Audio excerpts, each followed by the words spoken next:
y'all, what's good? Welcome back to another episode of Topics and Tea with your girl. Now, why my picture look like this? Let me see.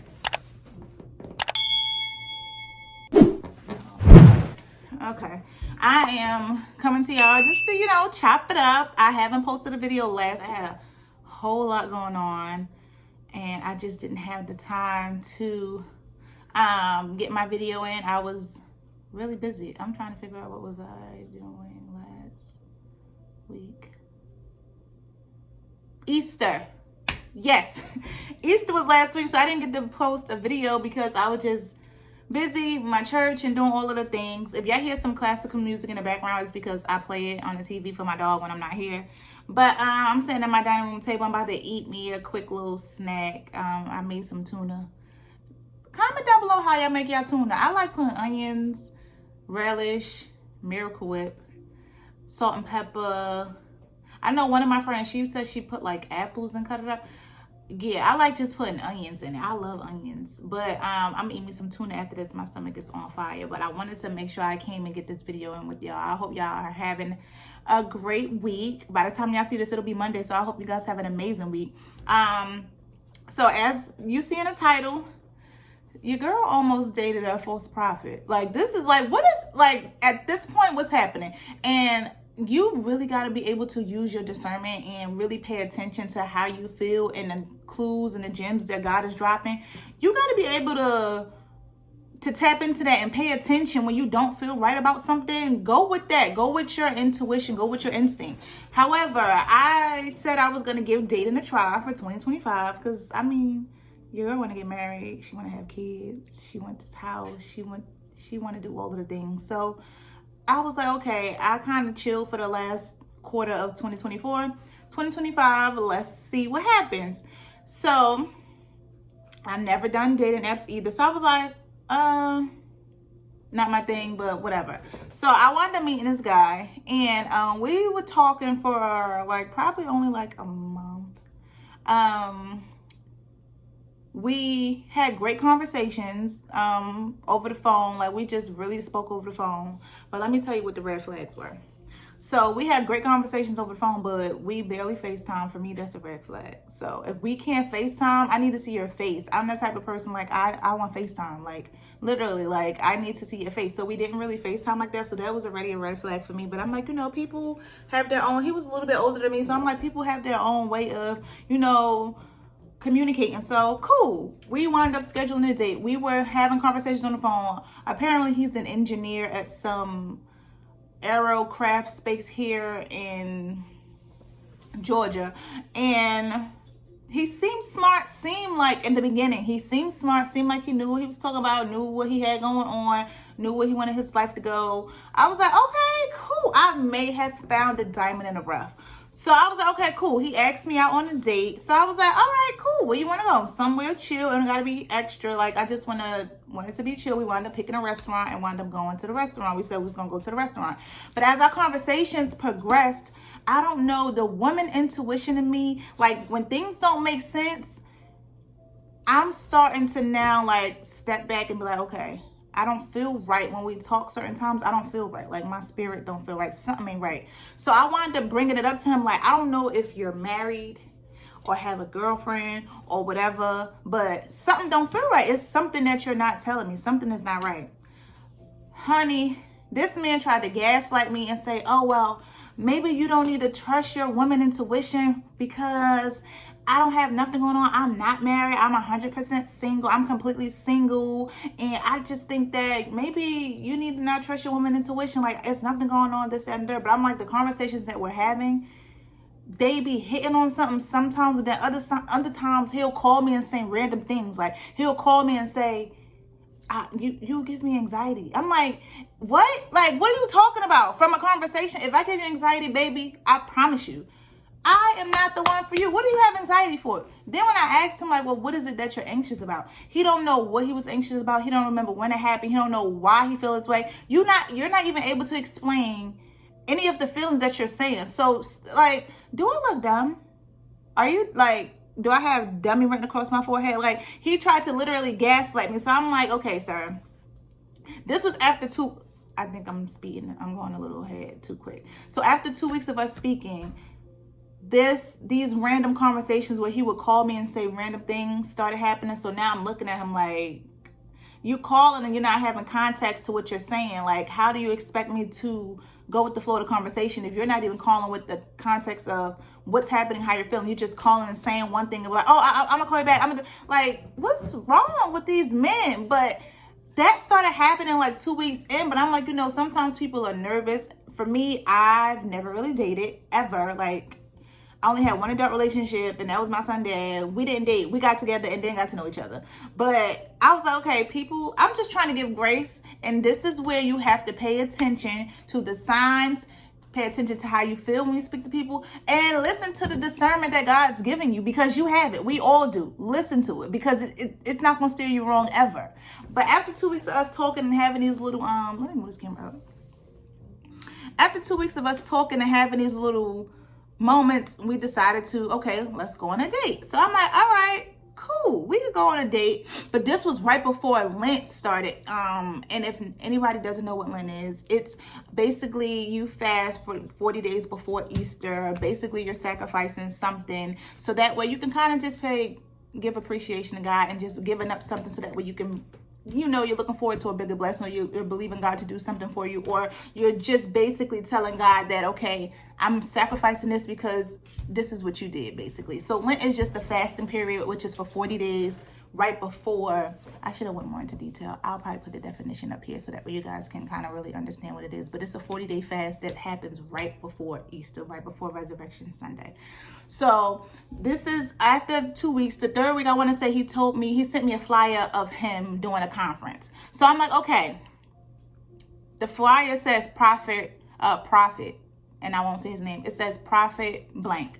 And I'm like, okay, prophet, hold up. Because now you're playing prophet. Now you're putting yourself to another standard and you're putting yourself in another tier. And I don't think that you're ready for that. But cool. I just liked the flyer and I kept on pushing because I'm like, maybe they're not talking about him.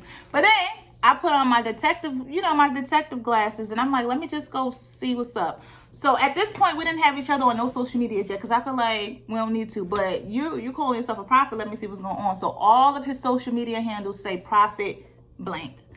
Prophet this, prophet that. So I'm like, you saying you're a prophet? All right, cool. I'm a little excited because I'm like, okay, a prophet, maybe God is hearing me, because I said I wanted a God-fearing man. I wanted a man that was in church. I wanted a man that, had his own relationship with God. So I was a little excited, but I'm like, I don't play around like that. Like, if you're calling yourself a prophet, I need to see you literally exude prophet. And none of what he was doing gave profit. None of it. So I'm like, okay, let me have a conversation with him. So I asked him, I said, I'm just going to ask him if he's a prophet, this is something that he should know about. So I was like, well, my church is about to go on a fast, because he was going to another church here in Georgia. So I was like, my church is about to go on a fast. Do you want to do the fast together? This man said, I said, no. I asked him, I said, do you want to do Lent together? This man said, what's Lent? Like, what? You a prophet? You don't know what's Lent? So I was like, okay, maybe they call it, because there's a number of names for the fasting. So maybe they just call it a fast. It's a Daniel's fast. We have several different fasts that you could do. I literally went on the internet, screenshotted what Lent was, and sent it to him. This man sent me back a message saying, well, I can't not eat for 40 days. Anybody, and this is where it pissed me off, because anybody know when you're fasting, when you're doing that 40-day fast, you can fast from whatever. It's not really food. Food is definitely one of the top things that you can do to just let God know that I am sacrificing something because I'm believing for something greater. But it doesn't have to be food. And it does not mean you don't eat for the entire 40 days. It means that, okay, I'll give an example. For me, I gave up meat for 40 days. This year, I gave up television, 2 of my favorite TV shows, and secular music for 40 days. So you can choose what the sacrificial item would be for you to give up. But he didn't know what it was. So I had to literally explain it to him. And it pissed me off, because if you're calling yourself a prophet, these are things that you should know. That was strike 2. Because remember, I told y'all strike 1 was we wasn't really FaceTiming like that. 2 was you called yourself a prophet, and then when I said or offered for us to do Lent together, you had no idea what that was. 3, this man had told me that he smoked weed before. So I'm like, you're a prophet and you smoke weed? So when are you prophesying? Through in between puffs? Like, make it make sense. 1 + 1 is 2, but you give me 16. So he's like, I was like, okay, I need to bring this up because this just doesn't, it really didn't feel right to me. Something just was off. And I'm like, okay, let me bring it up to him. I brought it up to him and I was like, you're saying you're a prophet, but you also said that you smoke weed and you didn't even know what Lent was. This man gonna say, oh, I never told you I smoke weed. So where did I get it from? Like, I'm not delusional now. Don't get me wrong. I like living on Lulu Island. I don't mind staying there and going on a vacation in there, but I don't reside there. I'm not delusional. You said this. So this man was trying to gaslight me and say, oh, I said if I was to smoke weed, it would be New Year's Eve or a birthday. If you're a prophet, it shouldn't be no day, because I don't trust you to lay your hand on anything I have going on when you're not in your right mind. Like, are you dumb? So I'm like, okay, whatever. I basically was like, yeah, it's not gonna work. I just can't. But we wound up going on our date right before I like cut him off, and I was like, no. I'm still trying to push past, like, okay, God, like, let me see. And God is like, girl, I said what I said, and I put that feeling in you for a reason. So what's the problem? So the date was also a little awkward. I had to kind of like, the conversations was like, he would be staring at me, and then it's like he was looking weird. It was like really forced, and I was ready to go. I did not have, it wasn't a great time. But I wound up like a couple of days after the date, I was like, this, I can't do it. Like, we're not compatible. We're not compatible, and we're not aligned. And he also has a video preaching on YouTube, and you can't really hear what he's saying. It doesn't sound prophetic. It sounds the opposite of that. But it's just a lot of things that he did. His mannerisms gave, he can be on both sides, and there's nothing wrong with that. I don't like, I'm not judging, but be truthful. His mannerisms gave like he can be either way. This man had a whole purple couch in his living room, talking about that's his favorite color. I'm well aware, but why is it velvet? Your couch is velvet and it's purple, like a dark purple velvet couch. So I'm just like, you got a lot that's not making sense. And I told him, like, you saying a lot but not saying nothing. So I wound up calling him, and I was called him on FaceTime in the middle of the day because I need you to see my face. I was leaving work at the time, and of course his face is not in the phone. So I'm like, bro, this is why I can't do this. So I call him, and he like, hey, like, what's going on? I'm like, hey, what you up to? What's going on? And he was like, oh, you driving? I can just call you on the phone. I said, no, I think you need to see my expression when I tell you this. So before I can get the words out of my mouth, this is how I know he's used to being rejected, and he's used to not women telling them that they're not beat. Because before I can get it out of my mouth, he got real sassy. He was like, what? You don't want to talk to me no more? And I was like, no. And I have a reason. Before I can get the full word of reason out of my mouth, he was like, no, don't worry about it. Don't worry about it. You ain't got to explain. You ain't got to explain. I mean, real sassy. Like, he was real sassy. And I was like, oh, well, better for me. Like, bye. Like, why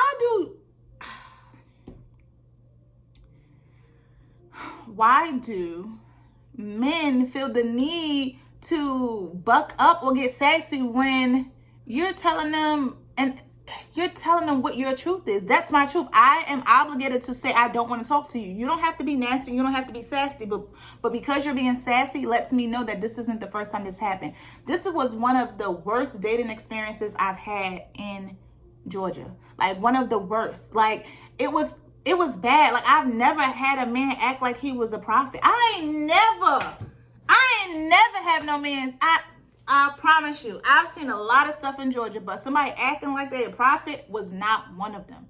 So I was just like, you know what? It pissed me off so bad. I was like, I'm done for the rest of 2025. I don't want to talk to nobody. I don't want to date nobody. I'm over it.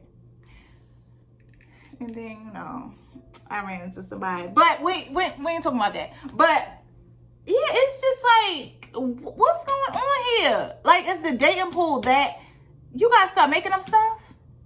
Like, it's not that deep. But yeah, that was my worst dating experience here in Georgia. I hope nobody doesn't I hope none of you lovely people have to go through that experience where somebody's trying to portray something that they're not, because you know what God does? He allow you to show up, and then he gonna make a fool of you, and he gonna allow you to put yourself in a situation. You're gonna dig yourself so deep in the hole that you're not gonna be able to get yourself out. So he thought that he was gonna be able to get me with that whole prophet thing, because he know how much I love my church. He know how much I'm involved in my church. He know how much I love God. He knew how much I was building my relationship with God. So he thought, oh, let me just say this, because then I'm gonna get her. And then I pulled the whole link card on you, and I pulled out that Uno reverse card. Yeah. And it shocked you. But he probably watching this. I don't care. I hope y'all have a great day. Please be mindful of who you're talking to, what they're talking about, and who has their ear. Please. I hope y'all have a great day. And if nobody told you, remember, you are appreciated. Peace and love, y'all.